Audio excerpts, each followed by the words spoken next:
여기 회계는 좀 배우셨나요? 회계 하나도 안 배우신 분. 회계는 좀 알고 오셨어요? 저하고 이제 2달간에 걸쳐서 파이낸셜 매니지먼트하고 매니지먼트 어카운팅을 같이 할 텐데요. 일반적으로 공부를 해보면 그래요. 같이 공부를 해보면 학생들은 파이낸셜 매니지먼트가 어렵다고 그래요. 직장인들은 매니지먼트 어카운트가 어렵다고 그래요. 어카운팅. 그런데 왜 그러냐면 직장인들은 재무에 대한 용어들이 많이 익숙해져 있어요. 그런데 학생들은 그 재무에 대한 용어들이 익숙해지지 않아 있어요. 근데 파이낸셜 매니지먼트는 지문도 짧아요. 매니지먼트 어카운팅은 지문이 길어요. 그런데 파이낸셜 매니지먼트는 얕은 지식을 아주 광범위하게 물어봐요. 얕은 지식을.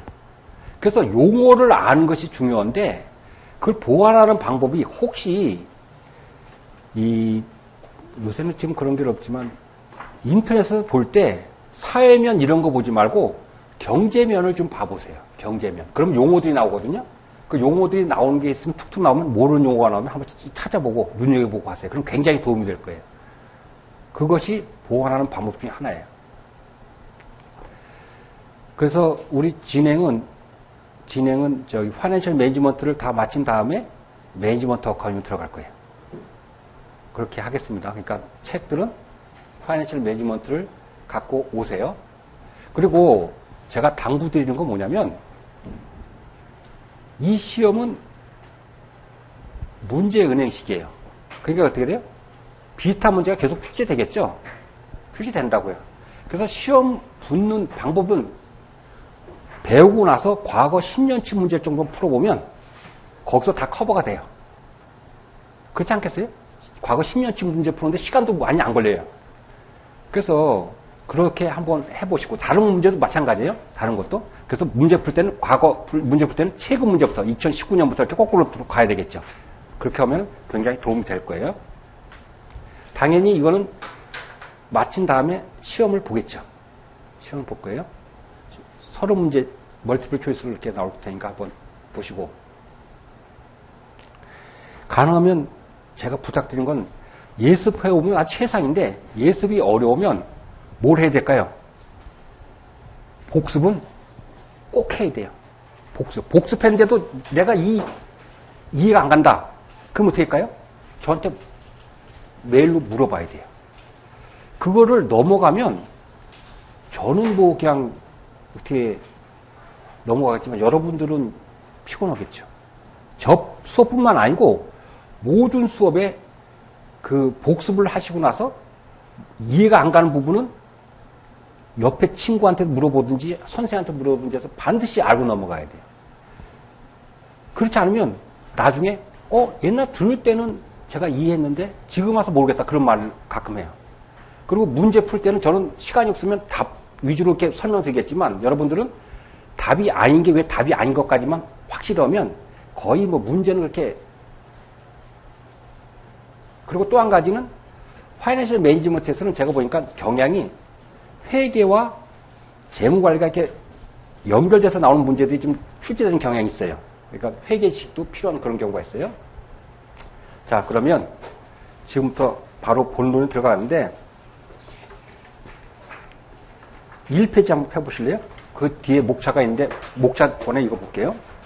그 파이낸셜 매니지먼트의 의의는 한번 여러분들이 읽어보시는데 거기 2번에 보시면 방가로 2번에 보시면 파이낸셜 매니지먼트 디시전에 갖고 5가지 기능이 있어요. 이거에 대해서 주로 배우는 거예요. 거기 보시면 1번이 파이낸싱, 그래서 레이징 캐피탈, 자본 조달에 대한 걸 배우고 2번이 캐피탈 버지팅, 3번이 캐피탈 스트럭처, 4번이 워킹 캐피탈, 5번이 디비던드 팔러시 이렇게 나와 있는데 지금부터 그걸 갖다가 제가 하나씩 설명드릴게요.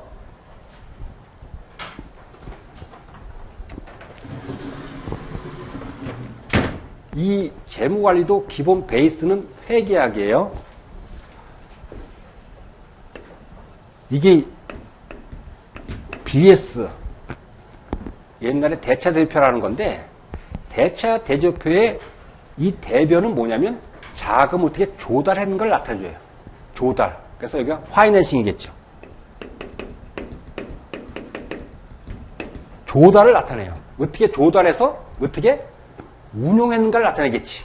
이 차별은 뭐다? 조달한 걸 어떻게 운용한 걸 나타낸다고. 운용. 예? 여기는 운용. 운용이면 이 조달하는 거를 크게 타인 자본과 자기 자본으로 구분할 수 있어요. 그리고 보통 뭐냐면 여기 liability, 여기 equity 이렇게 했죠. equity. 그 여기 liability 가장 대표적인 게 우리가 배우는 게 본드예요. 사채라는 걸 배워요. 사채. 물론 다른 것도 있지만 사채. 가장 대표적인 게 사채. 여기 대표적인 게 뭐냐면 커먼 스탁, 프리펀 스탁에서 보통주 우선주를 배운다고. 그렇죠? 그러면 이 본드에 대해서는 사용한 대가는 뭘 지급할까요?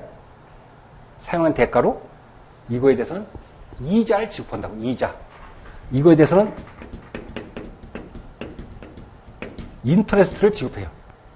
돈을 빌려준 사람한테 인터레스트를 지급한다고. 근데 요 주주에 대해서는 지급하는 게 뭐예요? 주주에 대해서는 배당을 줘요. 배당. 디비던드.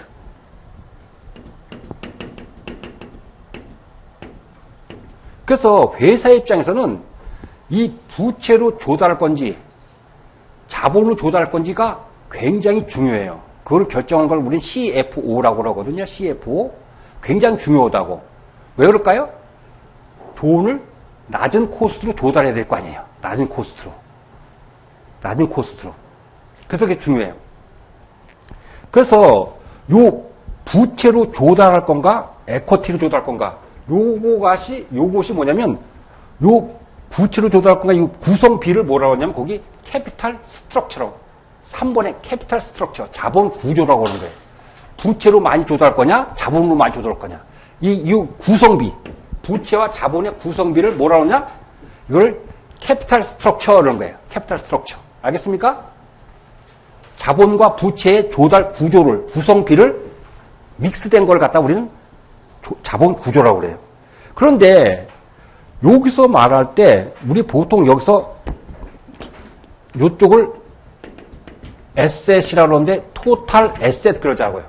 근데 여기도 토탈 에셋인데 여기서는 재무관리에서는 토탈 에셋 대신에 뭐라고 쓰냐면 잘 보시면 토탈 캐피탈 그래요. 그러니까 토탈 캐피탈 이퀄 뭐가 똑같을까요? 토탈 에셋하고 같은 말이에요. 그러면 토탈 캐피탈을 하면 요걸 뭐라고 하냐면 다른 말로 요 부채를 타인 자본이라고 그래요. 타인 자본. 요 자본을 자기 자본이라고 해요. 그러니까 영어로 external capital, internal capital 이렇게 표현해요. 그러니까 이것도 캐피탈이고 이것도 캐피탈이에요. 그래서 토탈 캐피탈은 뭐와 똑같다? 토탈 캐피탈 이퀄 토탈 에셋하고 같은 말이다, 다른 말이다. 다른 말이다, 같은 말이다. 그러니까 파이낸셜 매니지먼트에서는 토탈 캐피탈 이런 말도 쓴다. 오케이? 용어를 알아야 되니까, 용어를. 알겠습니까? 자, 그러면 요 인터레스트와 디비던드는 왜 중요하냐면 요 인터레스트는 인컴 스테이트먼트 상에 이거는 익스펜스로 처리돼요. 익스펜스 처리되는 건 뭐다? 비용을 처리되는 건 비용 처리되는 만큼 이익이 줄어드니까 법인세를 많이 낼까 적게 낼까? 그만큼 적게 낸다고. 그래서 기업체 사장들이 돈이 있어도 자본으로 않고 외국에서 돈을 빌려다가 하는 거는 그만큼 이자 지급한 걸 비용 떨어지기 때문에 법인세를 적게 내는 그런 컨셉이 있어요.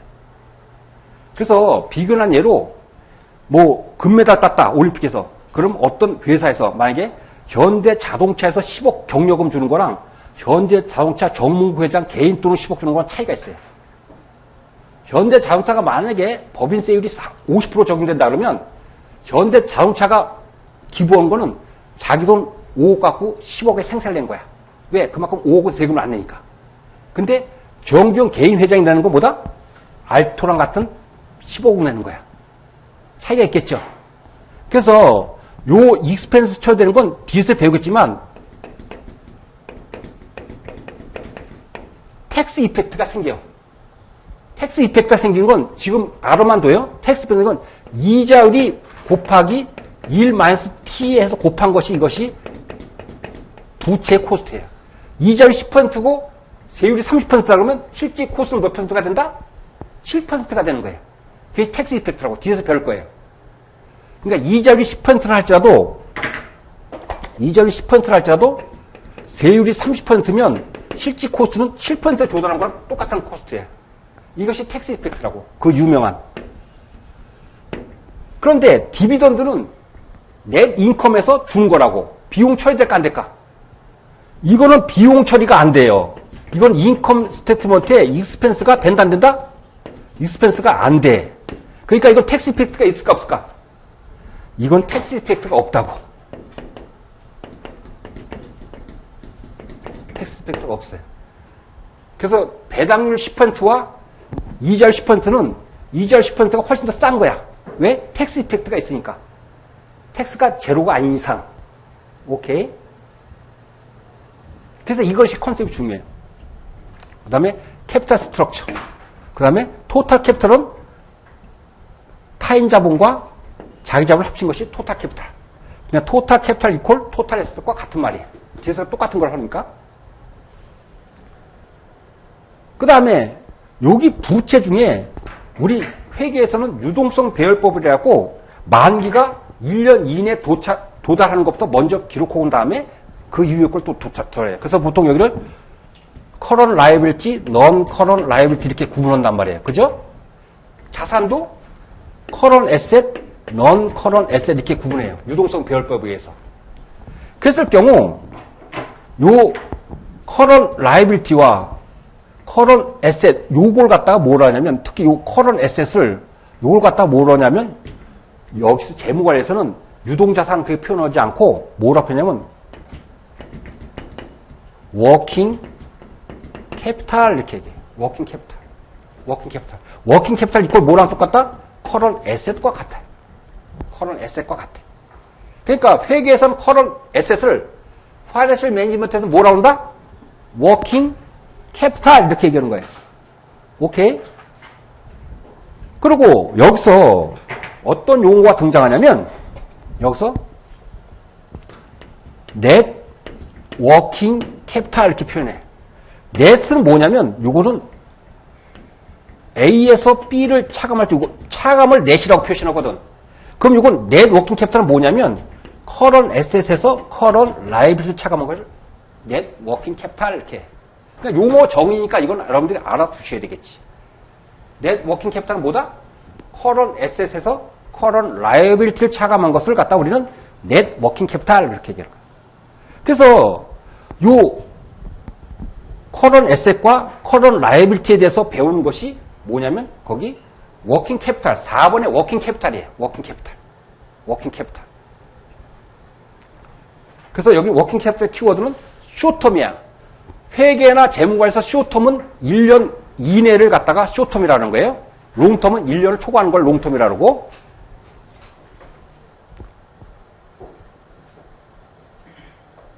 그 다음에 여기서 하나 보실게. non-current asset은 기간이 모아된 완이어겠지. 투자해서 만기가 1년 이후에 도달하는 거야. 그걸 갖다가 비유동 자산 그래. non-current asset 그렇게 했잖아요. 예? non-current asset. non-current asset은 이건 투자해서 그 자금이 회수되는 것이 1년 넘는 거야. 그럼 투자는 언제 이루어질까? 투자는 right now. 지금 이루어져. 근데 회수는 1년 이후에 이루어져. 그럼 1년 이후에 이루는 거랑 지금의 100억하고 5년 후에 100억하고 같을까 다를까? 돈에는 시간 가치가 있어. 다르겠지요. 그러면 요거 non-current asset은 투자 시점과 쉽게 말하면 회수 시점이 다르단 말이에요. 다르니까 뭘 해줘야 되냐면 타임 밸류 오브 머니하고 화폐 시간 가치를 고려해주는 문제가 생긴단 말이에요. 화폐 시간 가치를. 그렇지 않겠어요? 왜냐면 이건 지금이니까, 투자점은 지금이니까 현재지만, 이건 미래야. 미래니까 이걸 비교하려면 어떻게 될까? 이거를 현재 시점으로 가치를 땡겨와야 될 거 아닙니까? 그래서 현재 가치를 해야지 현재 투자하는 거랑 비교해서 이것이 남는 거나 적거나 할 수 있잖아요. 그래서 이때는 화폐 시간 가치를 타임 밸류 오브 머니라는 걸 배워야 된다. 타임 밸류 오브 머니. 그래서 이 넌 커런 에셋과 관련된 것이 뭐냐면 거기 동글뱅이 2번에 캐피탈 버지팅이라는 거예요. 캐피탈 버지팅. 캐피탈 버지팅은 자본 예산이라고 번역되는데 프로세스 오브 플래닝, 롱텀 인베스트먼트. 장기 투자에 대한 프로세스를 배우는 거야. 어떻게 할당하는 거. 오케이? 그 다음에 디비던드 팔러시는 여기는 BS인데 인컴 스테이트를 보면 여기 세일즈로부터 쭉 나가서 넷 인컴이 생길 거예요. 넷 인컴이. 이 넷 인컴이 생기면 넷 인컴을 쪼개는 방법, 쪼개야 돼. 왜? 이익이 생겼으면 이걸 주주한테 주고 나머지는 내부 유보시켜야 된단 말이에요. 근데 일반적으로 내년에 투자가 얼마큼 있기 때문에 그걸 미리 띄워놓고 나서 남는 걸 갖고 배당한다고.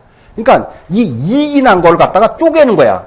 쪼개는데 먼저 뭐냐면 리테인드 어닝에 내부 유보를 얼마 먼저 해놓고 나서 두 번째 남는 거 갖고 디비던드를 한다고.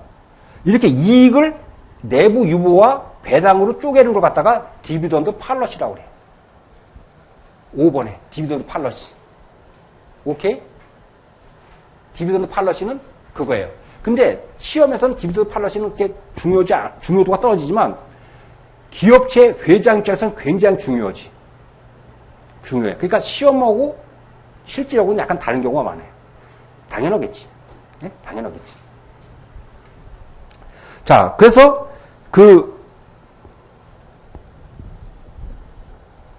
1페이지에 있는 게 2번, 3번이 그렇게 나오는 거예요.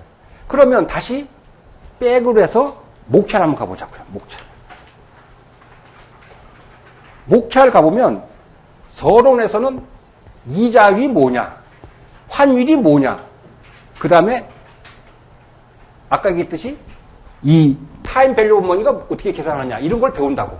그러니까 그런 거는 용어 정리야. 용어 정리. 캐피탈 마켓이 어떤 거냐 뭐 그런 거. 그런데 여기서도 잘 기본을 닦아놔야 되겠죠. 이번에 레이쇼 어널리시스는 이 BS의 숫자가 삼성전자 같으면 자산이 몇백 조야. 그럼 단위수가 몇 자리일까? 한 15자리잖아요. 그럼 눈에 옵니까 안 옵니까? 안 오죠? 15자리 보는 거랑 비율을 내면 120%, 130% 숫자가 금방 올까 안 올까? 금방 오겠지. 그래서 뭐냐면 이 재무제표의 그 항목에 계정 과목에 두 개를 분모 분자로 와갖고 그거에 비율을 해서 그 회사의 양부, 재무 상태가 건전한지 나쁜지를 파악하는 것이 보다 비율 분석이에요. 비율 분석은 시험에 많이 나와요. 많이 나오고 여기서도 배우고 또 여러분들이 어디서 배우냐면 오디트 가면 이걸 배운다고. 왜 배우냐면 회계감사가 이게 잘못된 걸 발견해내는 건데 잘못된 걸 발견하는 게 재무제표를 갖고는 잘 안 되는데 비율 분석을 과거 트렌드를 쭉 비교해 본다든지 또 전체에서 백분비를 한번 해본다든지 그러면 요게 트렌드가 보면 이게 갑자기 툭 튀어나오는 게 있어. 꼭 두더지가 꼭 튀어나오듯이. 그럼 그걸 보고 또 계속 접근에 들어가는 거예요. 그래서 거기서도 배워. 근데 선생은 여러 가지 선생한테 배우는 것이 좋지. 왜? 이 사람은 이렇게 어프로치하고 저 사람은 저렇게 어프로치하는데 이게 나한테 맞는 경우도 있다고. 그래서 여러분들은 그렇게 해봐요. 근데 어쨌든 이 비율 분석은 시험에 잘 나오는 거예요. 그 다음에 3번, 챕터 3번에 인베스트먼트인데 인베스트를 하면 요쪽인데 주로 이쪽에 자산 쪽인데 에셋 쪽인데 우리 파이낸셜 매니지먼트 우리 시험에서는 상대적으로 중요성이 떨어져요. 그리고 혹시 경영학을 배우는 분들은 학교 다닐 때 뭐에 관련된 거냐면 인베스트먼트 시오리, 투자론과 관련된 건데 우리에서는 투자로서는 통계학도 많이 나오고 그러는데 여기서는 그렇게 할 필요가 없어. 그러니까 할 필요가 없으니까 많이 할 필요가 없으니까 필요한 것만 딱 할 테니까 상대적으로 그렇게 중요도가 하지만 여기서는 다 용어는 알아놔야 되겠죠? 자, 챕터 4가 워킹 캐피탈. 워킹 캐피탈 뭐예요? 커런 에셋 또는 커런 라이빌티. 이걸 갖다가 배우는 거예요. 어떻게 조달해서 어떻게 운영하겠나. 그 다음에 챕터 5는 레이징 캐피탈이니까 부채로 조달할 거냐? 자본으로 조달할 거냐? 그랬을 때 어떤 것이 더 유리하느냐? 어떤 장단점이 있느냐? 상품들이 어떤 거 있느냐? 그런 걸 좀 물어볼 거예요. 그 다음에 6번을 보면 이 조달하는 거에 대해서 코스트를 한번 계산해 보는 거예요. 코스트를 했는데 이건 나중에 가서 보시면 알겠지만 그냥 필기하지 마시고요. 러프하게 설명드리면 코스트를 어떻게 계산하냐면 이렇게 계산해요. 여기 부채가 있고 여기 커먼 스탁만 있다 그러면 여기가 조달한 게 40이 조달하고 여기가 60이 조달했어요. 금액이. 그러면 점유비가 얼마 되죠? 이거는 40%, 0.4가 되고 이거는 점유비가 0.6이 되겠죠. 그죠? 근데 이게 부채 조달 코스트가 만약에 10%고 이거의 자본 조달 코스트가 20%라면 이게 총 조달 코스트가 얼마입니까? 이렇게 보면 어떻게 할까요? 가중평균한 거예요. 이거 곱하고 이거 곱하면 4%와 12%니까 가중평균 하면 16%입니다. 이렇게 나오는 거예요. 그걸 배우는 것이 지금 챕터 6예요. 그래서 그 유명한 와크라는 거예요. 와크. 그때 가서 또 배우자고요. 와크. Weighted Average Cost of Capital 했고 가중평균 자기자본 비용 이렇게 하는 건데 심플하게 그런 내용이에요. 그냥 코스트 조달한 거에 대해서 각각의 코스트를 계산하고 전체 코스트, 평균 코스트가 얼마 되냐 그리고 배우는 거예요. 자, 마지막에 7번이 하이라이트예요. 7번의 하이라이트인데 캐피탈 버지팅. 그래서 여기 non-current asset과 관련된 건데 여기서는 왜 어렵냐면은 타임 밸류 오브 머니, 화폐의 시간 가치를 배우는 거예요. 그래서 대략 어떤 걸 배우냐면 모델이 6개가 나와요. 여러분들이 들어본 분들도 있고 안 들어본 분들인데 페이지 77페이지 보시면 그 박스에 제가 박스에 딱 요약을 제가 해놨어요. 아주 엑기스만. 거기 ARR, PB, DPB 나오고 그러는데 유명한 건 NPV, PI, IRR 이런 거를 배울 거예요. 이런 걸 배워갖고 이거에 대해서 하는 것이 이 캐피탈 버지팅에 관련된 내용이에요. 오케이? 자, 그래서 서론은 여기까지 하고 다시 1페이지 다시 넘어오시면 자, 파이낸셜 매니지먼트 디시전 그다음에 재무상태표의 이해, BS의 이해 나와 있는데 4번에 보면 넷 인컴과 캐시플로우가 나와 있어요. 회계를 배우면 넷 인컴을 회계는 뭐다? 화폐 시간 가치를 합니까 안 합니까? 화폐 시간 가치를 안 해. 또 문제가 뭐냐면 어떤 회계 처리 방법을 적용에 따라서 넷 인컴이 달라질 수 있다 없다. 달라질 수 있다. 예를 들면 서유선주법, 부유선주법 어떤 걸 따라서 이익이 달라질 수 있고 달라질 수 있어. 그래서 재무관리, 파이낸셜 매니지먼트에서는 넷 인컴을 쓰는 경우도 있지만 어떤 걸 많이 쓰냐면 캐시플로우라는 걸 많이 써. 캐시플로우를 쓰면 가장 좋은 것 중에 하나가 회계 처리 방법에 따라서 상이하는 것이 다 제거가 돼요. 결론적으로 말하면 그건 뒤에서 이제 설명드리겠지만 그래서 캐시플로우를 많이 쓰는데 캐시플로우를 그러니까 넷 인컴을 캐시플로우로 바꾸는 것이 필요하겠지. 어드밴스 어카운팅에 가면 캐시플로우를 배워.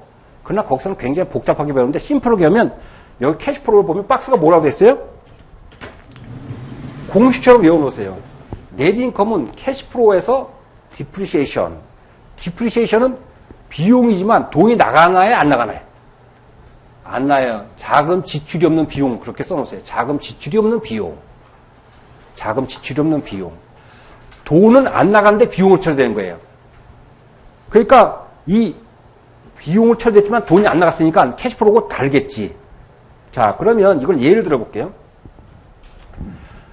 아주 간단한 심플한 모델을 보면 여기 미장원 있어요. 레버뉴가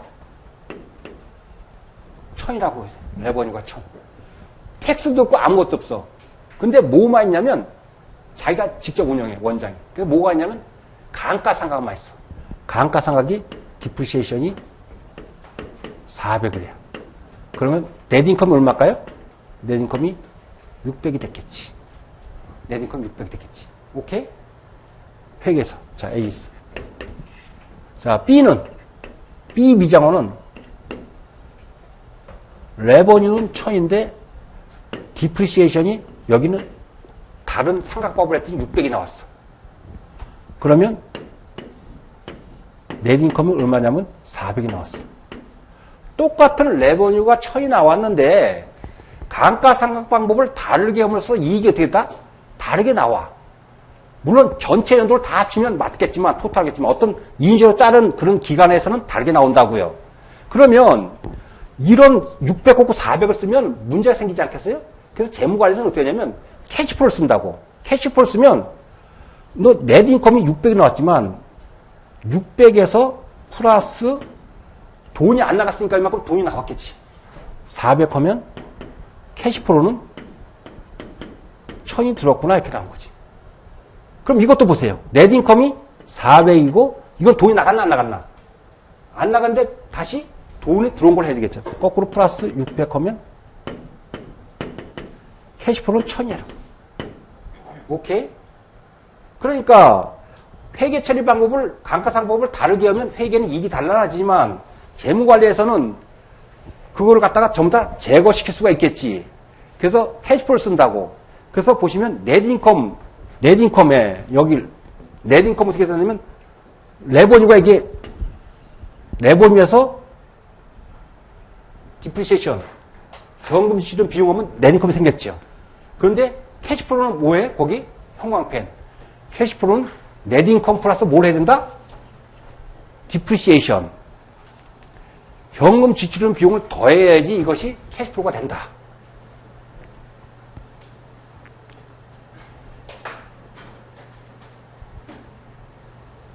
이해 갔습니까? 이거는 공식처럼 외워두시라고요. 공식처럼 외워두셔야 돼요. 뭐 이 예는 볼 필요 없지만 이거는 공식처럼 외워두라고. 어드밴스에서는 또 복잡하게 하니까 여기에 그렇게 복잡할 필요 없어요. 이거는 이 정도는 암기하고 있어요. 그러니까 캐시플로는 넷인컴 플러스 뭐라고요? 디프리시에이션. 이건 7장 가서 똑같이 또 배워요. 오케이? 그리고 미리 말씀드리면 복습은 꼭 해야 되는데 좋은 건 A4 용지 같은 데다가 제가 초등학생한테 얘기하는 것 같은데 창피한데 외우려는 거는 그때 뭐래? 하면 딱 수업이 끝나면 파이낸셜 매니지먼트 끝나면 한 5장 앞뒤로 5장밖에 안 될 거라고. 그거는 몇 번 보면 금방 외워져. 예? 그래 꼭 복습 겸해서 이렇게 해놓으라고요. 오케이. 자, 그 다음에 2페이지 가보시면 그러면 회사의 목표, 고울은 뭐냐? 회사의 목표는 전통적으로는 과거에는 프라핏 맥시마이제이션, 이익극대화했어. 이익극대화. 근데 이익극대화는 뭐로 변천되냐면 EPS. EPS는 뭐냐면 넷 프라핏은 넷 인컴은 전체 이익이야. 근데 전체 이익이지만 그걸 갖다가 자기가 다 합니까? 주주가 많을 수도 있고 적을 수 있지. 그럼 주주 입장에서 뭐가 중요할까? 일주당 이익이 더 중요할 거야. 일주당 이익. 그 일주당 이익을 earning per share라고 해서 EPS라고 하는데 넷 인컴을 주식수로 나눈 것이 이것이 EPS예요. 그러니까 EPS를 극대화시킨 것이 더 좋은 목표가 되겠지. 근데 현대 재무관리의 목표는 거기 웰스에 밑줄 그어놓는데 웰스인데 부의 극대화예요. 회사의 부의 극대화. 회사의 부의 극대화. 회사의 부의 극대화는 이재용 회장 입장에서는 예? 이재용 회장 입장에서는 여기 커먼 스탁의 금액은 중요하지 않아. 왜 그럴까요?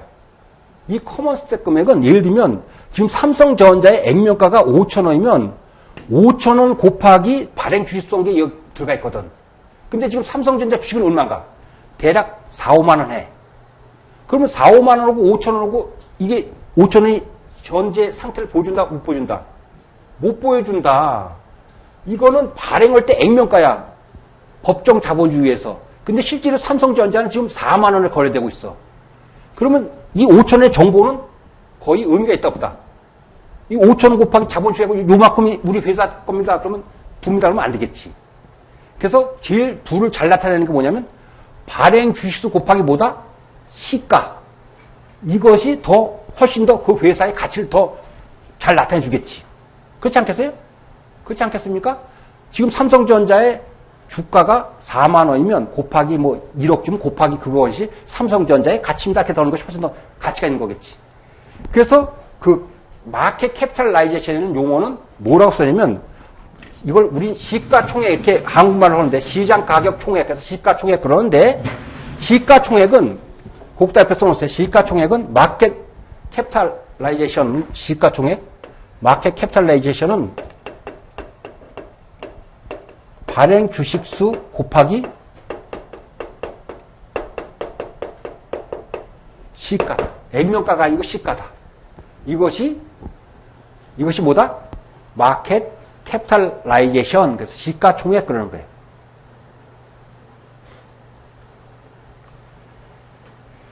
여기까지 따라왔습니까?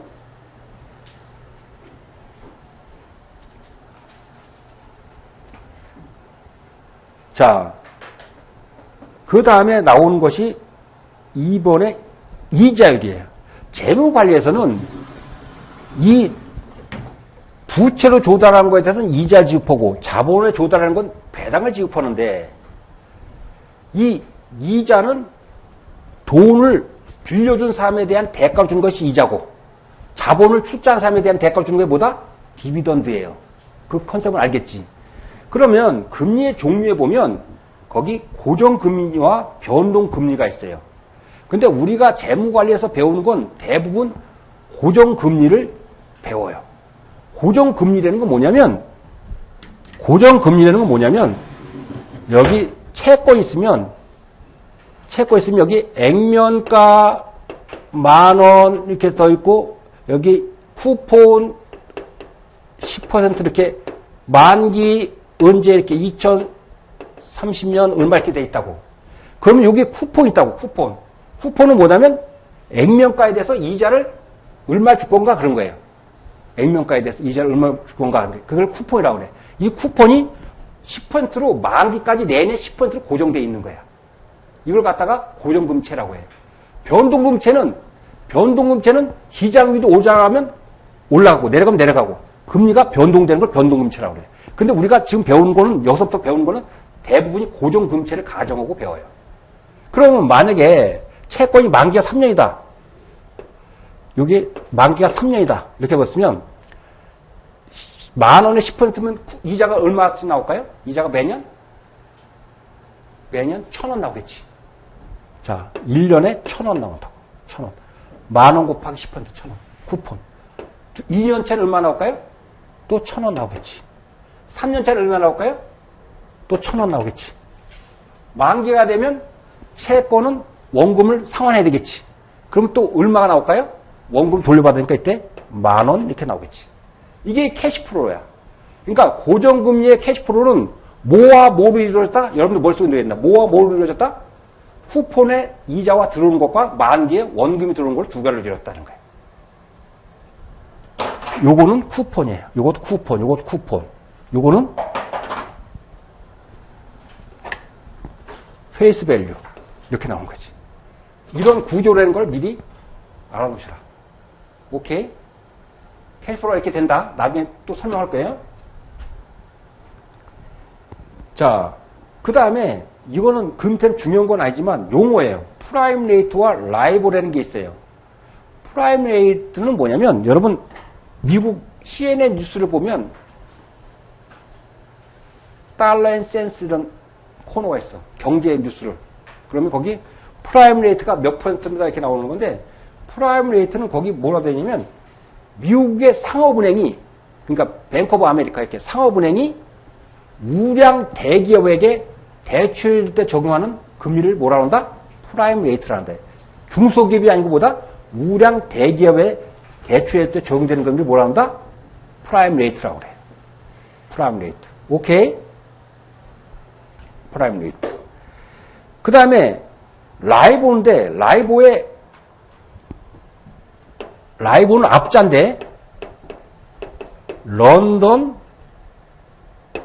인터 뱅크 오퍼드 레이트. 여기서 뭐냐면 이건 은행 간, 여기는 런던 시장에서 은행 간 이건 대출 금리예요. 런던에서 은행 간에 자금을 대출해서 적용되는 금리가 뭐다? 라이보예요. 라이보.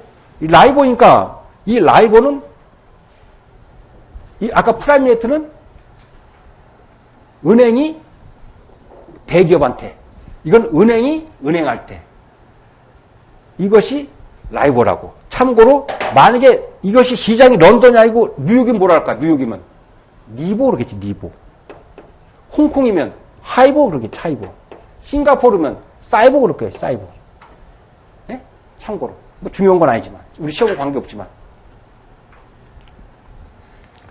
자, 이런 금리가 있다 그러면, 자, 그 밑에 보시면 라이보는 좀 이따 배운다네. 자, 넘버 프라임 레이트는 뭐라고 했어요? 프라임 레이트는 커머셜 뱅크가 우량 대기업에 대출할 때 적용되는 겁니다. 그러니까 답이 몇 번이겠어요?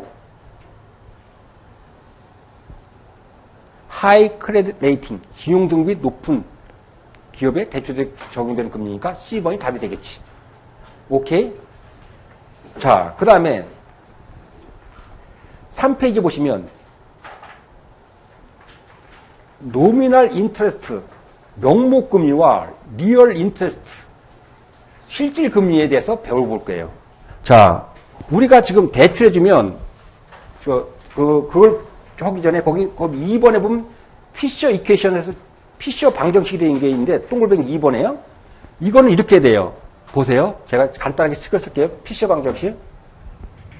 1 플러스 R, 이게 명목금리예요. 명목금리. 그냥 시장금리예요. 시장금리. 명목금리는 1 플러스 R, 이거는 실제금리예요. 실제금리. 곱하기 1 플러스 파이, 이건 인플레이션율이에요.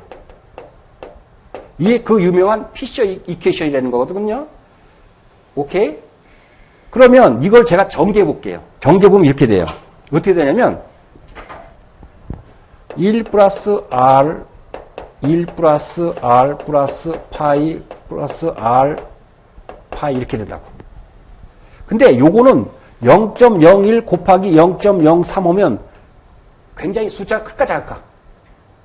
작지. 그러니까 요거를 무시해버리고 요거를 이렇게 하면 될 수 있을까? 이렇게? 그러면 요걸 지워줄 수 있을까? 요거? 그럼 그 공식이 나온 거예요. 그래서 명목금리는 실질금리 곱하기 인플레이션율이라 그런 거예요. 대략 근사치가. 오케이? 이해 갔습니까? 그게 그 유명한 피셔 방정식이 되는 겁니다. 피셔 방정식. 그러면 우리가 지금 은행 가니까 금리가 예금보험 금리를 보니까 2% 준대. 2%. 근데 물가 상승률이 3%야. 그럼 실질금리가 몇 %일까? 실질금리는 마이너스 1%지. 마이너스 1%. 그 구조를 알겠어요? 그러니까 명목금리에서 실질금리를 차감하면 그만큼, 그러니까 명목금리에서 인플레이션을 차감하면 그것이 실질금리가 된다는 그런 차원이에요. 오케이? 자, 그러면 아까 우리가 배웠던 라이보니까 은행 간의 대출금리는 뭐 몇 %다 또는 프라임 레이트다 이런 거는 실질금리일까 명목금리일까? 명목금리죠. 여기서는 인플레이션이 감안되지 않은 거잖아. 명목금리라고. 프라임 레이트, 우리가 말하는 대출금리, 예금금리 이런 거 전부 다 쓰고 있는 건 전부 다 명목금리야. 이것이 실질금리는 아니에요. 실질금리 보장해주는 거 아니잖아. 은행이 2% 예금 받았다고 해서 실질금리가 아니잖아요. 오케이? 자, 그래서 먼저 그 앞에 2페이지 보시면 퀘스천 1. 라이보는 다음 중에 뭐의 예냐? 그러면 라이보는 거기 답은 B번인데 라이보는 은행 간의 대출금리니까 은행 간의 금리를 할 때 기껏해야 며칠이지 뭐 몇 년 그렇게 하는 경우 별로 드물어요. 그래서 답은 D번은 안 돼요. 롱텀이 아니에요. 노미널 레이트. 이것은 B번이 맞고 그 다음에 리스크 프리는 뭐예요? 은행이 빌려줬다고 돈을 뛸 염려가 없다? 뛸 염려가 있겠지. 은행도 망할 수가 있으니까. 그러니까 리스크 프리 레이트는 아니지. 그 다음에 크레딧 리스크 어저스트 레이트도 아니에요. 신용등급 조정한 것도 아니라. 자, 그래서 답은 B번이 되는데, 자, 그래서 3페이지 다시 와보세요. 그래서 지금 노미널 인터레스트 동글뱅이 1번에 보면 명목금리의 구성을 보면 어떻게 되냐면 이렇게 돼요. 그 구조를 한번 여러분 머릿속에 넣을 필요가 있어요. 여기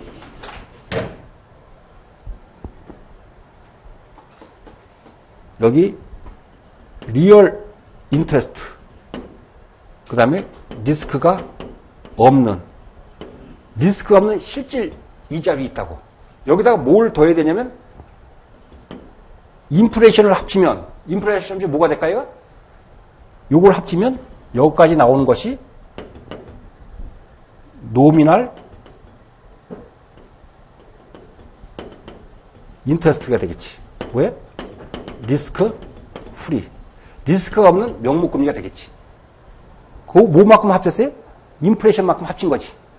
오케이? 이해 갔어요? 그러면 여기에 해당되기 가장 대표적인 게 뭐다? 뛸 염려가 없는 명목금리가 해당되는 게 뭘까요? 현실에서. 뛸 염려가 없어. 이거에서. 만개 받는 게 확실해. 기업체한테 빌려주면 뛸 염려가 없을까요? 그럼 정부한테 빌려준 거야. 뛸 염려가 없겠지. 그래서 여기에 되는 게 미국의 국채금리예요. 국채금리. 이 국채금리는 이거는 뛸 염려가 없다서 리스크 프리 레이트라고 써요. 리스크 프리 레이트를 안 주고 국채금리를 주면 이것이 리스크 프리 레이트다. 이렇게 여러분들이 알고 있어야 된단 말이에요.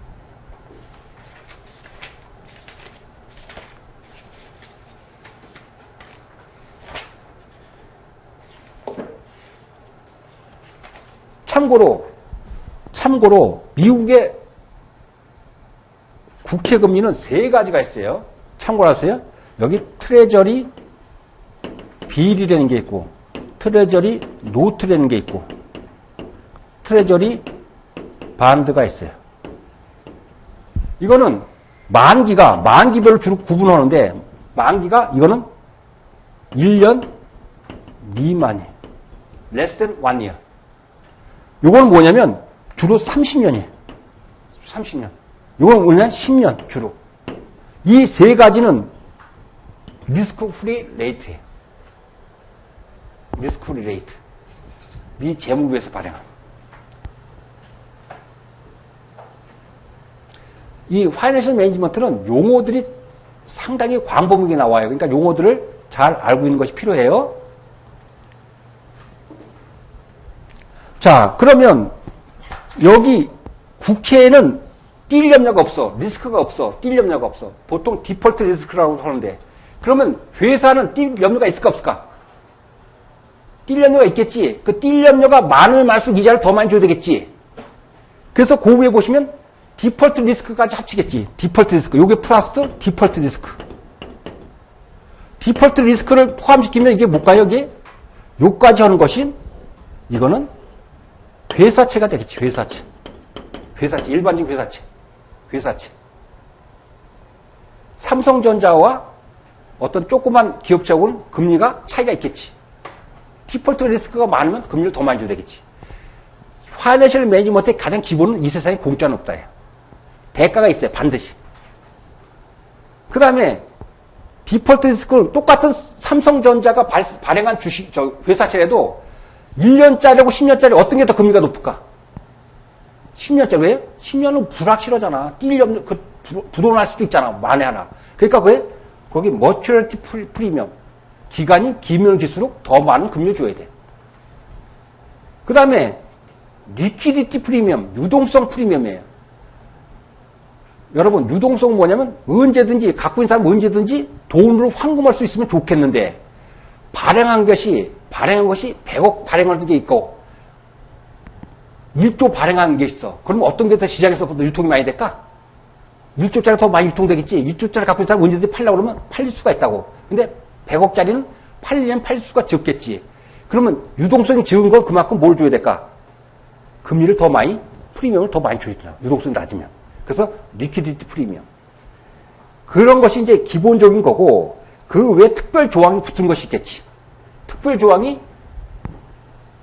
투자자한테 유리하면 금리가 내려갈 수도 있고, 투자자한테 불리하면 금리를 더 높여줘야 되고, 그런 거는 뒤에 가서 이제 채권에 각종 특약이 나온다고. 각종 채권에 대한 특약이 나오고, 그때 가서 그걸 배울 거예요. 참고로 잠깐 여러분들이 궁금하면 여기 소개만 시켜드리면 그때 가서 하겠지만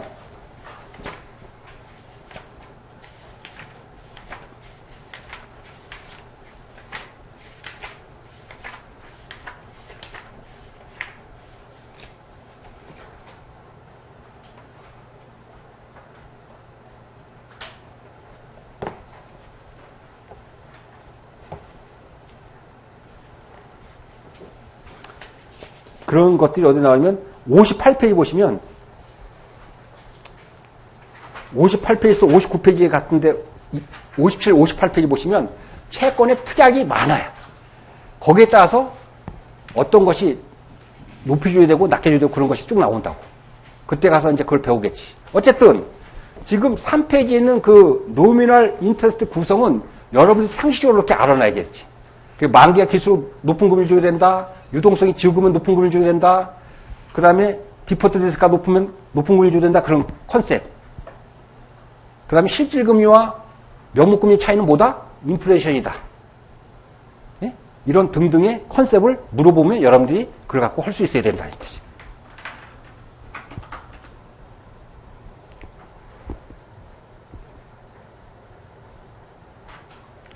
자, 2016년의 문제는 뭐가 나왔냐면 다음 중에서 어떤 특정 증권, 구체적으로 뭐 채권이면 채권, 뭐 주식 주권인데 거기에 리스크 프리미엄을 결정하는데 관련된 사항이 아닌 것은 만기의 장단 고려돼야 되겠죠. 만기의 장단. 그 다음에 B번에 유동성 여부, 유동성이 좋으냐 나쁘냐 그것도 고려되겠지. 반면에 렐러티브 시니어리티 이건 지급의 우선순위 되는 거예요. 시니어리티 이게 저기 뭐 노인네가 아니고 주니어, 시니어 이렇게 말하거든. 주니어는 늦게 상환한 거고 부도 났을 때 시니어는 먼저 상환되는 거예요. 여러분 비즈니스 로에서 배우죠. 회사가 부도 나면 그냥 똑같이 하는 게 아니고 우선순위가 있다고. 지급하는 우선순위. 그걸 갖다 먼저 지급하는 걸 시니어, 뒤에 하는 걸 주니어 이렇게 해요. 답은 D예요. EPS는 그거 관계없지. 자, 그 다음에 이자와 배당의 차이인데 이자는 자금 공여자, 크레디터한테 주는 거예요. 디비던드는 쉐어홀더한테 주는 거예요. 당연하겠죠? 텍스 이펙트, 이자는 텍스 이펙트가 있어요. 그 이자의 텍스 이펙트가 밑에 당구장 표시인데 그걸 형광펜으로 칠해놨어요. 이펙티브 인터레스트 코스트, KD라고 표시하는데 인터레스트 레이트 곱하기 1 마이너스 텍스 레이트가 실질 조달 코스가 된다. 그런 뜻이에요. 이건 이 자체가 시험 문제 나오기도 하고 나중에 그 조달 코스 계산할 때 쓰니까 이거를 알아놓으시라는 뜻이에요. 왜냐하면 이자는 인컴 스테이트먼트에 비용으로 처리돼. 그러니까 비용 처리된 만큼 내동금 줄어들겠지. 그러니까 세금이 줄어든다고. 근데 디비던드는 넷인컴에서 준다고. 그러니까 비용으로 처리될까 안 될까? 비용으로 처리 안 되니까 텍스 이펙트가 있을까 없을까? 없다고. 그래서 똑같은 10%라면 주식이 훨씬 더 높은 거예요. 예? 주식의 저 코스트가. 그 다음에 이자는 채권을 7월 1일 날부터 11월 30일까지 갖고 있으면 6개월치만 이자만 받아야 된다고. 오케이? 그렇잖아요? 1월 1일부터 갖고 있으면 1년치 갖고 있겠지. 받겠지. 근데 주식은 월화 계산이 아니고 배당 기준일에 주식을 갖고 있으면 배당금 전체를 받아. 월화 계산이 있다 없다? 없다. 그거 월화 계산 있다 없다가 여기보다도 어디서 많이 쓰냐면 나중에 회계에서 이걸 갖다가 많이 써. 회계에서 월화 계산 있다 없다 꼭 머릿속에 넣어놓으세요. 월화 계산 없어요. 배당은. 그래서 배당 기준이 되게 있어요. 여러분 주식 투자 안 해보셔서 그런데 만약 삼성전자 주식이면 배당 기준이 12월 24일이라면 12월 24일날 주식 명부에 등재되어 있으면 1년치 배당을 다 받아. 바로 전에 샀어도. 근데 만약에 채권은 12월 24일 샀으면 연말에 지급하면 6일치의 이자만 받겠지. 그게 차이가 난다고. 그래서 이자에 대한 계산 문제가 나오면 당연히 뭘 봐야 될까 여러분들? 월화 계산을 꼭 봐야 돼.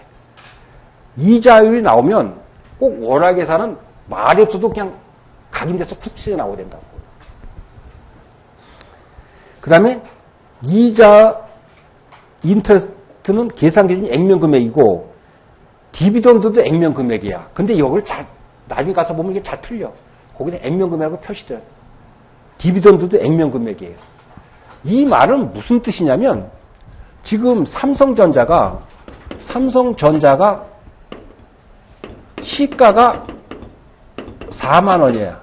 근데 액면가는 지금 얼마냐면 액면가는 5천 원이라고. 5천 원. 근데 이제 2월달, 3월달 되면 신문했대요. 이사회에서 올해 삼성전자 배당률은 20%로 하기로 했습니다. 그게 막 좋아. 모르는 사람은. 20%면 뭐에 20%인 줄 알아요? 요게 4,000원에 20%에서 한 주당 8,000원 준다는 말이 아니고 4만 원에 20%? 요 5,000원에 20%는 1,000원을 준다는 거야. 그러니까 4만 원 투자해갖고 얼마 받는 거야? 1,000원 받으니까 2.5%. 실제 수익률은 2.5%지. 그러니까 배당은 요것이 적용되는 것이고 뭘 적용된다? 액면가를 적용해서 한다는 거야. 액면가를. 오케이.